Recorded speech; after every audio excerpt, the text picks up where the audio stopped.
Hi, Mason. How are you? Hi, I'm good. How are you? Very well. I'm so excited to speak with you because you were so delicious and brilliant as Desire on the Sandman. And I know this part is one you desired since you tweeted Neil Gaiman for the casting director's information. Good for you. So, looking back on this journey, tell me about some of your favorite memories on this desirous journey, shall we say, from then until now. I mean, my journey with Desire was probably a lot more waiting than anything else. You know, I signed on to do the part and then didn't show up in London until about 6 months later to film. And it took me a day. We filmed all 4 episodes that I'm in one day, and then I came back for one line the next day that we did on a green screen. But for the most part, everything that you see of me in the show happened in such a quick, contained amount of time that I didn't really have a lot of time to absorb anything. I just sort of did, my best with what we had, and Tom and I met for the first time right before we started shooting. So it was a really fast-paced, exciting experience, but I can't say that I actually remember much of it because of that. Crazy. So you brought up Tom. I know Desire has a very contentious relationship with their brother. So Yes. what was it like collaborating on that one day with Tom? It was really rewarding because I've been a big fan of the comics for a very long time, and Tom is so indisputably perfect for this character and for this part that every time I looked at him, I felt like I was seeing the person that I had read about so many years ago. And that was a beautiful experience for me as a fan. And it made my job so much easier. It made the relationship so much easier to play because the two of us could just kind of do the thing that we had in our heads ever since we first experienced the Sandman, and that trust that Neil Gaiman and Alan Heinberg put in us to sort of just play in those parts made the day really, really enjoyable because we just showed up, put on the clothes, and did it like it was a play. And I think that really worked to our advantage. You mentioned the clothes. I know costumes play a very important part with you into getting into character. Did you get to keep any of them? Oh goodness, no. I wish when it's stuff like this, my God, to be in a big major franchise like this, unless you have a bunch of doubles, it's so hard to get a hold of it. But one day, when they take it out of the museums and they're done using it, I will. When I can't fit in it anymore, is when they'll give it to me. Yes. So you've played some iconic roles on stage and screen, including Hedwig, the MC in Cabaret, Gren in Cowboy Bebop, of course. So I'm curious, did you have a Desire playlist to get into character? Or alternatively, what would be on Desire's playlist? And I love that you sang Desire recently.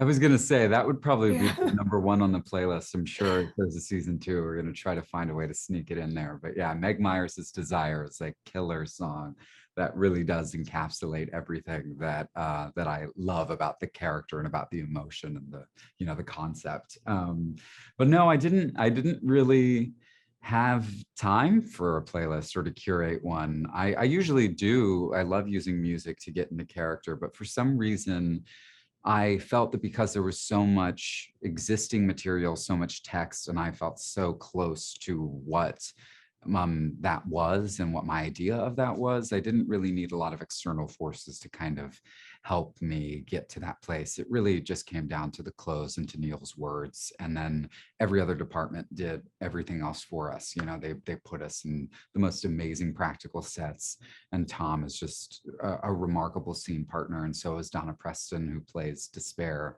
and that's about half the battle. So maybe if we continue to do this, I'll start to isolate certain songs that I think will get me into the mood. Yes.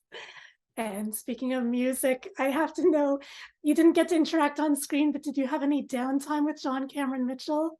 Yeah, John and I, we've known each other for many years because of Mhm. doing, the first Broadway national tour of Hedwig and the Angry Inch, and we've been in each other's lives ever since then. And when this came about, John, I guess, had heard that I was going to be in the show and he was already filming it. So he reached out to me and started sending me all these amazing photos of him as Hal and sending me audio clips and things of him like rehearsing for the show. And it made me feel like I was there and like I was kind of witnessing something very cool happen for him too, as someone who loves Neil and has already adapted one of Neil's works into a film. And so then when I went out to film, John happened to be rehearsing at the same time, working on, sequences for one of his episodes. And so he came and he spent some time with me in the hair and makeup trailer or room. And we had a really nice amount of time to just catch up and sort of be humans with one another. So wonderful. So you've had some amazing scene partners, amazing collaborators over the years. So I'm curious, who do you desire to still work with? Oh my. There are so many people that I'm sure that is a very, very long list, but only because I was just thinking about this individual earlier. I would love to work with Tilda Swinton, I think, for the Yes. two of us. There's an aesthetic there that would be really fun to play with. Yes. And so have you seen the show? Yes, yeah, I am on my Yeah. second watch of The Sandman right now, and it is everything that I could ever have wanted it to be. I am so thrilled with how it turned out. Yeah. So tell me about some of your favorite moments as a viewer.